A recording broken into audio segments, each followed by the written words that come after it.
စစ်ကောင်စီရဲ့ဗိုလ်မှူးစင်ရရှိရီရောတသားရီရော KIA နဲ့ပူးပေါင်းမှုတွေဖြစ်ကုန်လို့တပ်တွင်တဲမှာတော့အတော်လေးကိုပိုလို့ရိုက်နေပြီလို့သိရတယ်။မနေ့ကတော့ရဟရင်3စီးကို KIA ကပြစ်ချလိုက်တဲ့ပေါ့လေ။ဗမိုးကိုစစ်ကူလာဖို့တဲ့စစ်ရဟရင်3စီးကိုပြစ်ချလိုက်ရမှာနှစ်စီးကလုံးဝကြီးကိုပြတ်ကျသွားခဲ့ပြီးတော့အဲ့ဒီမှာပါလာတဲ့အကောင်ကြီးကြီးတွေအကုန်လုံးမသာပေါ်ကုန်ချောင်းလေးသိရတယ်။မေလ20ရက်နေ့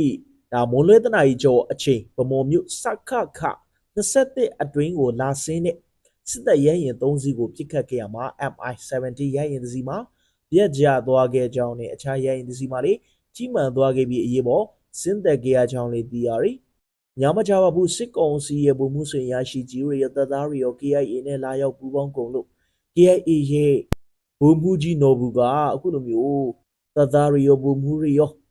လာရောက်ပူးပေါင်းမှုကို online မှာအသိပြုလိုက်တာဖြစ်တဲ့အတွက်တပ်တွင်ထဲမှာတော့အတော်လေးကိုတုံ့ထုတ်နေကြပြီလေဖြစ်ပါတယ်။စစ်ကောင်စီဟာ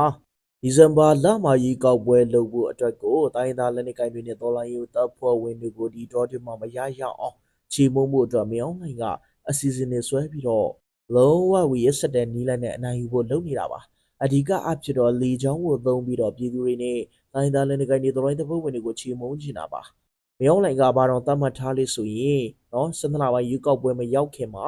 ဆုံးရှုံးထားတဲ့နေမျိုးတွေအကုန်လုံးကိုပြန်လည်ရရှိဖို့နော်မြေနေရာပြန်ရရင်ပြီးတော့လူတွေအကုန်လုံးသေးလေပါဖြစ်ဘူး